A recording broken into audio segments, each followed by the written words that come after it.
What's going on, everybody? Mortem here, this time bringing you a video about largely how crazy 2025 has been for game releases thus far, as what is typically a slower portion of the year has in fact been incredibly busy, and outside of a few weeks in January it's been pretty non-stop. And so I wanted to talk a little bit about that, the games I've been enjoying the most, the things I have in mind for Game of the Year myself, here in the relatively early month of April. Because as it stands right now, I would say I have about 3 games in mind for Game of the Year currently. Now that said, for those who don't watch quite as often or don't know what I do at the end of the year, I basically do this in 2 ways. Because I review a lot of old and new games throughout a general year, what I'll do is take everything I've reviewed in a year and post a rankings video, kind of talking just about everything. But in addition to that, I'll make a Game of the Year video where I only talk about new releases and break them down into different categories and everything. And to that end, there's a couple of games I want to talk about just generally that I have enjoyed, but aren't likely to be my Game of the Year in any capacity. So some honorable mentions, if you will. First up, we have Oblivion Remastered. If you watched my review for the original version, you probably know how much that game means to me. And the remastered version, I thought, did a really fantastic job of bringing that game into a better place so more people could potentially enjoy it. And then, of course, there's all the mystery that surrounded the Shadow Drop before it released that I think did a lot to help it out, if anything. And it's a good time all around. But as much as I enjoyed this game, I really did have a blast with it. It is unlikely to get any sort of Game of the Year recognition from me at the very least. And that's pretty much down to its state as a remaster, really. So as with anything in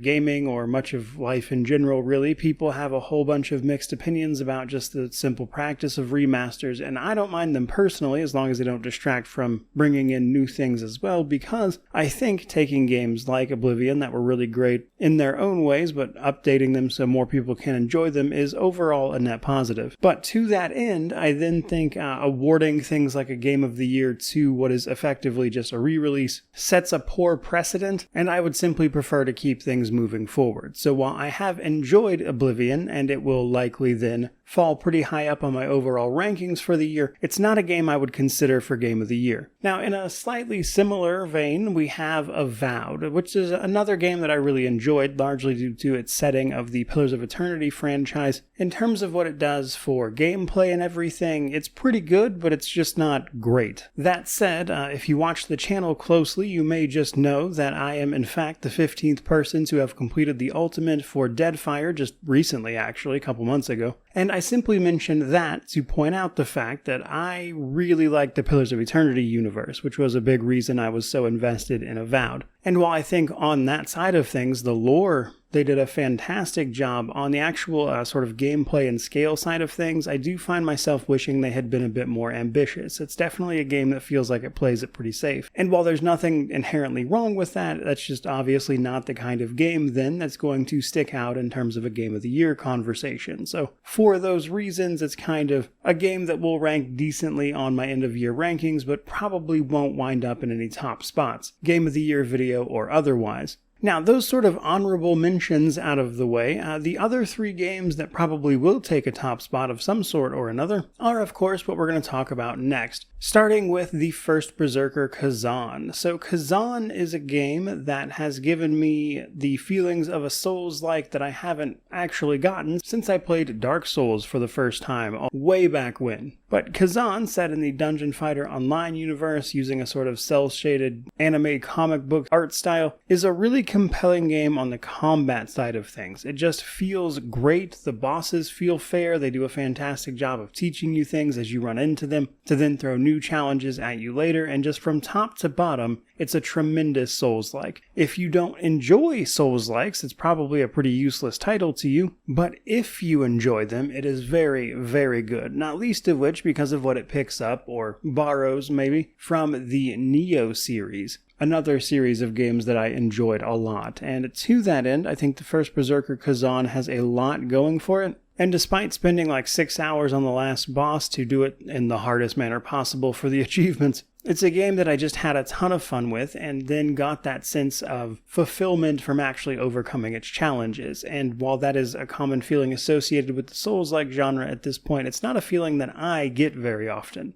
having played so many of those games at this point. So having a game in that genre that could sort of reignite that feeling for me was enough to tell me that it was fairly special. But then there's Expedition 33. So a very recent release, Clair Obscur Expedition 33 is a sort of westernized JRPG that is also very good. But while the turn-based combat has some moments I could take or leave, and I've actually already seen a lot of people having played it since it released, following my review that dropped a little bit before its release. People have been in fact confirming the things I said there about some bosses just wiping you out regardless of the difficulty and everything. That's kind of what I'm talking about in terms of combat challenges. And yet, in addition to those things, what I really enjoyed about Clair Obscur was actually the game's story, because it has such a wonderful way of creating this fantastical situation that is absolutely filled to the brim with metaphors and allegories about grief and loss, and how people attach themselves to things even if they aren't necessarily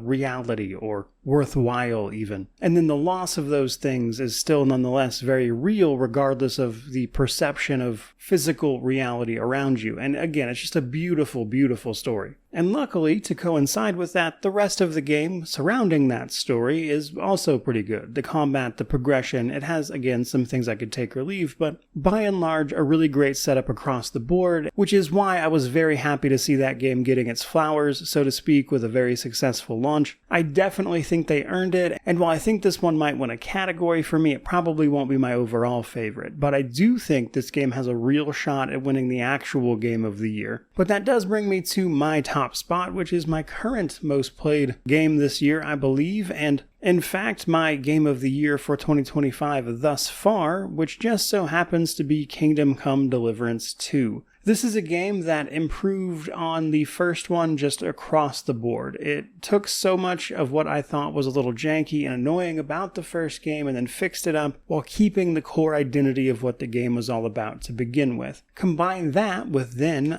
wrapping up all the narrative threads that they established in the first game to give Henry a proper sort of close to his story, and while there's certainly some speculation about whether or not they'll make a third one, between the improved systems, the improved gameplay, the closure on this story of Henry of Skalitz that the first game did not provide at all, it's just a tremendous experience across the board, which is probably not a surprise for me to say then, given how much I just earlier in this video told you how much I loved Oblivion. And it's not exactly a secret that the Kingdom Come Deliverance series, both 1 and 2, took a lot of inspiration from Oblivion. And I think there's probably no better proof than the fact that I'm still playing Kingdom Come Deliverance 2, actually. So after the game initially released back in February, they have since added hardcore mode achievements. The first DLC for the game, like the expansion DLC, is about to drop. And so what I've been doing is going in and doing an all negative perks hardcore mode in my spare time, which has been inching along because I want to catch the DLCs with that playthrough basically, so I can experience the rest of what they have in mind for this one. And I'm honestly having a real blast doing that, which I think is probably the biggest endorsement I could give the game and why it is currently at the top of the heap. But I would be remiss not to mention, again, that we're still pretty early in the year. There are plenty of what look to be great games releasing still. We've got Doom the Dark Ages in a couple weeks, followed by Tainted Grail a week after that. Bloodlines 2 is supposed to be releasing later in the year, but I, truth be told, doubt that one will probably win any sort of Game of the Year contention. It's simply a game I'm going to cover and I'm looking forward to, just to kind of see how that story ends. But there's also meant to be The Outer Worlds 2, Crimson Desert, Hell Is Us, just to name a few bigger titles. And then there is a multitude of smaller games in the CRPG space, like The Necromancer's Tale or The Way of Wrath that I'm looking forward to. And I just kind of wanted to mention all of this because 2025 is shaping up to seemingly be just a really tremendous year in video games. And I'm happy to say then that it is keeping me very, very busy. So hopefully you've enjoyed some of the reviews for all this stuff that I've been doing. But in terms of this video, that's pretty much all I wanted to say. Just kind of wanted to talk a bit about this stuff. So hopefully you got something out of that. These videos or types of videos always feel a little rambly for me, but then sometimes people like them and then other times they do pretty bad. So can go either way for sure. But with any luck, you enjoyed it. If you did, by all means, like, comment, subscribe, let me know down below, and all that YouTube jazz. But regardless of any of that, truly, just thank you so much for watching. I really do appreciate it. May you wander in wisdom and have an amazing day.